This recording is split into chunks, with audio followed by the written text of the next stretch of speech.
Hello friends, मैं हूं देव और आपका मेरे चैनल द परफेक्ट स्टडी पे बहुत बहुत स्वागत है। फ्रेंड्स, आज जो हम लोग जानने वाले हैं वो है जियोग्राफी का सीरीज आगे बढ़ेगा। जो पीछे वीडियो हो चुका है वो उसमें आगे हम लोग बढ़ते हैं और आज का जो टॉपिक होगा वो कोस्टल होगा।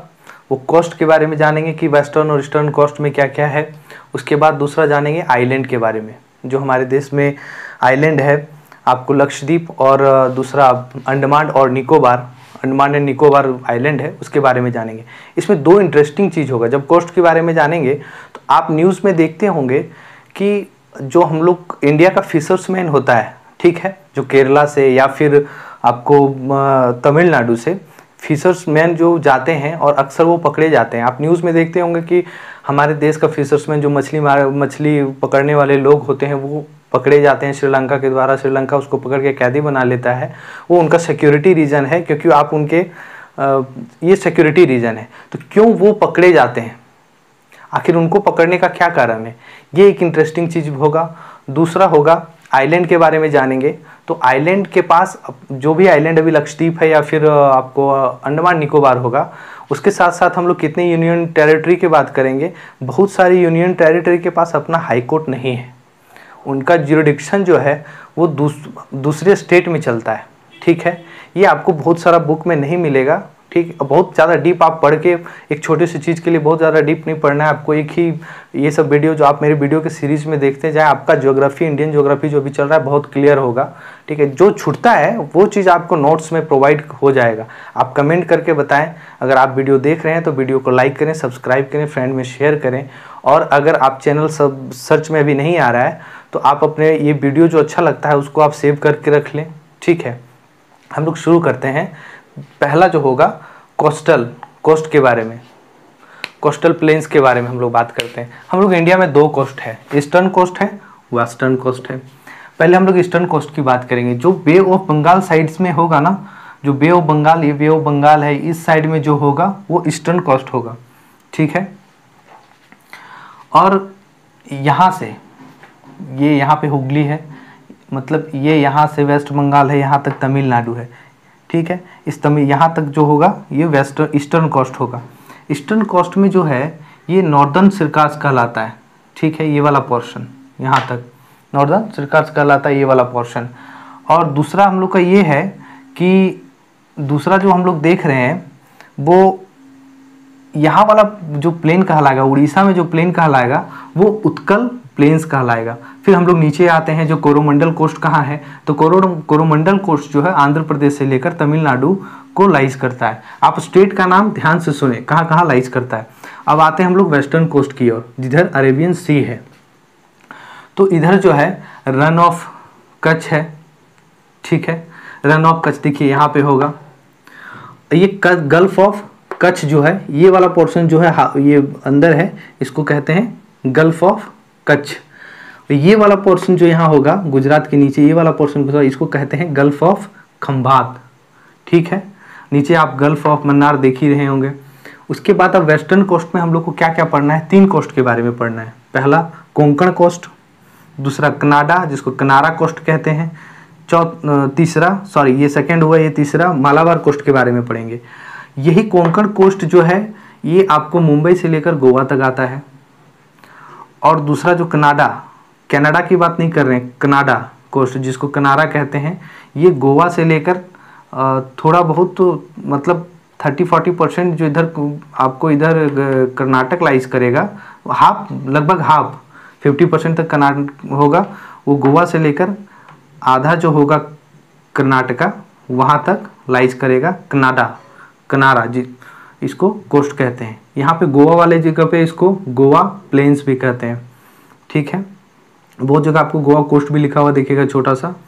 और तीसरा जो कर्नाटका का हाफ पोर्शन से नीचे सीधा हम लोग केरला की ओर चल जाते हैं तो वहाँ पे मालाबार कोस्ट होगा, ठीक है। अब इसमें कौन सा कोस्ट कहाँ पे लाइज किया ये देख लिया। अब हम लोग देखेंगे कि इसमें हम लोग को देखना है कि समुद्री इलाका, ठीक है। इसमें हम लोग जैसे इस लैंड मास को किलोमीटर में मापते हैं। हम लोग को पता रहता है कि आप जिस एरिया से, वहाँ से दिल्ली का जो दूरी होगा इतना किलोमीटर, आप लैंड मास को किलोमीटर में नापते हैं, ठीक है। लेकिन समुद्री इलाका जो होता है उसको किलोमीटर में नहीं मापते हैं। क्वेश्चंस भी किसी एग्ज़ाम में आ चुका है, वो किलोमीटर में भी ऑप्शन दिया था, जिन्हें पता नहीं था वो किलोमीटर में मार के आए थे। तो किलोमीटर नहीं होता है, समुद्री इलाके का जो दूरी नापा जाता है वो नॉटिकल माइल्स में नापा जाता है। ठीक है, तो हम लोग जानेंगे कि नॉटिकल माइल्स क्या होता है। एक nautical miles, one nautical miles equal to 1.85 kilometre होता है। एक नॉटिकल माइल्स में 1.85 किलोमीटर होता है। ठीक है, अब इसमें हम लोग थोड़ा सा पहले ये देख लेते हैं कि पहला 12 नॉटिकल माइल्स होगा। इसको हम समुद्री इलाके को डिवाइड किया गया है कि कितना कितना, क्योंकि अब देखिए हमारे पास मैरीन पुलिस है, कोस्ट गार्ड है और इंडियन नेवी है, तो सबको अपना अपना ड्यूटी सिक्योरिटी देना होता है ना, तो होता है।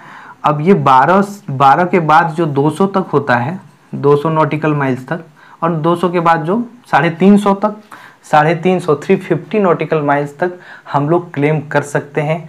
हम लोग का क्लेम का राइट है इंडिया का 350 तक। ठीक है, कि वो तक मेरा है। अब हम लोग बात करते हैं कि ये है, अब इतने में तो यार नेवी काम नहीं कर सकती है, हर जगह यहाँ भी नहीं मैनेज, यहाँ भी नहीं मैनेज। तो जो कोस्टल एरियाज होता है ना, कोस्टल एरिया में 12 नॉटिकल माइल्स तक जो होता है वो मैरीन पुलिस सिक्योरिटी का काम करती है। एज ए सिक्योरिटी इस पे मैरीन पुलिस रहती है। ठीक है, आप इस टर्म को समझें, ये मैरीन पुलिस रहती है। दूसरा जो 12 नॉटिकल माइल्स होगा, 12 नॉटिकल माइल्स से लेकर 200 नॉटिकल माइल्स होगा, यहाँ पे जो है कोस्ट गार्ड होगा। ये कोस्ट गार्ड इसके 5 किलोमीटर के इलाके के बाद जो पोर्शन बचेगा इधर भी ये अपना आ सकता है, कोस्ट गार्ड का होगा। ठीक है, आप जान ही रहोगे मैरीन पुलिस क्या होता है, कोस्ट गार्ड क्या होता है। उसके बाद 200 के बाद 350 तक जो है, या फिर जहाँ तक 350 तक तो हम लोग क्लेम कर सकते हैं, वहाँ तक मैरीन इंडियन नेवी जो होता है उनका पोस्टिंग होता है, उनकी सिक्योरिटी के अंदर ये आता है। ठीक है, बाकी उनके राइट में तो वो पूरा आता है, लेकिन उनको सिक्योरिटी एज ए सिक्योरिटी के तौर पे इनको 200 नॉटिकल माइल्स के बाद दिया गया है। 12 नॉटिकल माइल्स तक मैरीन पुलिस है, 12 से लेकर 200 तक कोस्ट गार्ड है, और 200 से आगे जो भी होगा वो इंडियन नेवी को दिया गया। अब हम लोग दूसरा जो इसमें इंटरेस्टिंग बात ये है, ये देखते हैं कि फिशर्स जो होते हैं, फिशिंग जो करने जाते हैं, फिशरमैन जो होते हैं वो पकड़े क्यों जाते हैं, और वो पकड़े जाते हैं अक्सर श्रीलंका में। तो श्रीलंका में वो पकड़ाने का रीज़न सबसे बड़ा क्या है कि जो बड़े बोट वाले होते हैं, जो बड़ा बोट जिनके पास होता है, जिनके पास बोट में टेक्नोलॉजी होता है, उनके पास ऑन पेपर जो होते हैं उनको नहीं पकड़ा जाता है। उनको ऑन पेपर बोला जाता है आप इतने नॉटिकल माइल्स तक फिशिंग कर सकते हैं। लेकिन छोटे छोटे बोट वाले जो हाथ से करके जाते हैं, या छोटे वाले जो छोटा मोटर लगा के चलते हैं, वो अक्सर केरला या फिर तमिलनाडु वाले होते हैं। उनके पास सिर्फ कंपास होता है, उनके पास टेक्नोलॉजी नहीं होता है, और उनको ये नहीं पता होता है कि हम फिशिंग के चक्कर में श्रीलंका वाले पोर्शन में उनके मैरीन क्षेत्र में हम लोग घुस गए हैं, और वहाँ की सिक्योरिटी जो होती है फिर इनको पकड़ लेती है, जेल में डाल देती है। उनके पास बहुत सारा प्रोसेस होता है। फिर आप न्यूज़ में देखते होंगे कि बहुत को छोड़ा गया पहले से, अभी भी बहुत कोई बंद है। तो ये प्रोसेस होता है कि उनको पता नहीं होता, वो सीधा फिशिंग के चक्कर में उनके क्षेत्र में जाके घुस जाते हैं, वो सिक्योरिटी वाला उनको पकड़ लेता है। ठीक है, ये बात हुआ कोस्ट की। अब हम लोग इसमें बात करेंगे आइलैंड की। आइलैंड हम लोग जान रहे 2 तरह का आइलैंड है हम लोग के पास। एक है लक्षद्वीप, ठीक है, जो यहाँ है लक्षद्वीप। दूसरा जो होगा वो होगा अंडमान निकोबार, ये यहाँ होगा अंडमान निकोबार। ठीक है, अंडमान, पहले बात अब हम लोग करते हैं अंडमान निकोबार की। अंडमान निकोबार जो है इसकी राजधानी पोर्ट ब्लेयर है। ठीक है, अंडमान एंड निकोबार 2 अलग अलग यहाँ पे आइलैंड हो जाता है। इस आइलैंड को 10 डिग्री चैनल अलग करता है। आपको क्वेश्चंस बहुत जगह अगर आप देखे होंगे एग्जाम में आता ही है कि अंडमान और निकोबार को अलग करने वाला कितना डिग्री चैनल, आपको सीरीज में दे देगा, आप कंफ्यूज कर जाएंगे। तो याद रखिए कि अंडमान और निकोबार को अलग करने वाला 10 डिग्री चैनल है। ठीक है, और दूसरा जो लक्षद्वीप है, और अंडमान की बात करेंगे, अंडमान में 572 आइलैंड्स है, छोटे बड़े सब मिला के 572 आइलैंड्स हैं। ठीक है, इसके पास। और जब लक्षद्वीप की बात करते हैं, इसकी राजधानी कावारत्ती है। इसमें 36 छोटे बड़े आइलैंड्स हैं। इसका सारा आइलैंड ऊपर है, इसको अलग एक आइलैंड नीचे आ जाता है मिनी रॉय, और वो आइलैंड जो है उस आइलैंड के बीच से, मतलब दोनों, इस आइलैंड को अलग करने वाला 9 डिग्री चैनल है। तो आपको कभी अगर क्वेश्चन आता है, एग्ज़ाम में आता है, तो आप सुन के याद रखें कि लक्षद्वीप के पास जो गुजरता है, क्वेश्चन आ गया तो वो कौन अलग करता है, वो 9 डिग्री चैनल है, और अंडमान में 10 डिग्री चैनल है। ठीक है, अब हम लोग बात करते हैं इसकी जुरिडिक्शन की। इसके पास अपना हाई कोर्ट नहीं है, ना अंडमान निकोबार के पास है, ना लक्षद्वीप के पास है। और ऐसे कितने यूनियन टेरिटरी हैं जिनके पास अपना हाई कोर्ट नहीं है, तो उनका हाई कोर्ट चलता कहाँ है? आप किन्हीं के दिमाग में आ रहा होगा कि ये हाई कोर्ट दिल्ली में चलता होगा, लेकिन नहीं, दिल्ली में नहीं चलता है। दिल्ली में सुप्रीम कोर्ट है। हमारे जितने भी स्टेट हैं सबका सुप्रीम कोर्ट जो होगा वो दिल्ली में है। इसका जो है किसी का भी हाई कोर्ट यूनियन टेरिटरी का, वो अपना दिल्ली वाला दिल्ली में है, ये सब का नहीं है। तो हम लोग आज जानेंगे कि सबसे पहले हम लोग जानते हैं कि जो लद्दाख अलग हुआ था कश्मीर से, अभी दोनों को अलग किया गया है। तो वो करने के बाद कुछ ही दिन में हम लोग एक अपडेट पाए होंगे कि नॉट यूनियन टेरिटरी के बारे में बताया गया था। ठीक है, लेकिन अब 2 यूनियन टेरिटरी को एक मर्ज करके 8 यूनियन टेरिटरी, मतलब अभी हमारे पास 8 यूनियन टेरिटरीज हैं। ठीक है, तो वो कौन सा मर्ज किया गया था? दमन दीव और दादर नगर हवेली को, दोनों को मर्ज करके एक कर दिया गया। अब हम लोग ऊपर से जानते हैं कि लद्दाख वाला जो पोर्शन है, लद्दाख वाला के पास अपना जुरिडिक्शन वाला हाई कोर्ट नहीं है। तो हाई कोर्ट की उसकी सुनवाई कहाँ होती है? अभी भी उसकी हाई कोर्ट अभी नया बना है, तो उसका हाई कोर्ट कश्मीर में ही है। चंडीगढ़ का अपना चंडीगढ़ है, दिल्ली का तो आपको पता ही है। दमन दीव और दमन यहाँ है, दादर नगर हवेली ये पोर्शन में आपको इसका जो जुरिडिक्शन हाई कोर्ट है, ये आपको मुंबई में मिलेगा। जो बॉम्बे हाई कोर्ट है, शुरू से चलता आ रहा है बॉम्बे हाई कोर्ट, आज अभी मुंबई हो गया है, तो मुंबई में चलेगा। कावारत्ती की बात करते हैं तो कावारत्ती का केरल में होगा। ठीक है, उसी तरह से पुदुचेरी, यहाँ जो पुदुचेरी है उसकी बात करेंगे तो वो चेन्नई में होगा, जो तमिलनाडु की राजधानी है।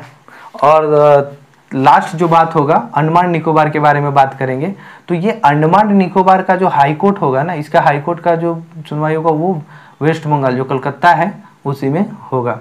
ठीक है, तो इसका नेक्स्ट सीरीज और आएगा जिसमें हम लोग जानेंगे, आपको एक कॉन्टिनेंटल ड्रिफ्ट थ्योरी के बारे में डीप एक बार क्लास होगी। उसके बाद एक ड्रेनेज सिस्टम के बारे में कंप्लीट अच्छे से बताया जाएगा, जिसमें सारे रिवर सिस्टम के बारे में बताया जाएगा।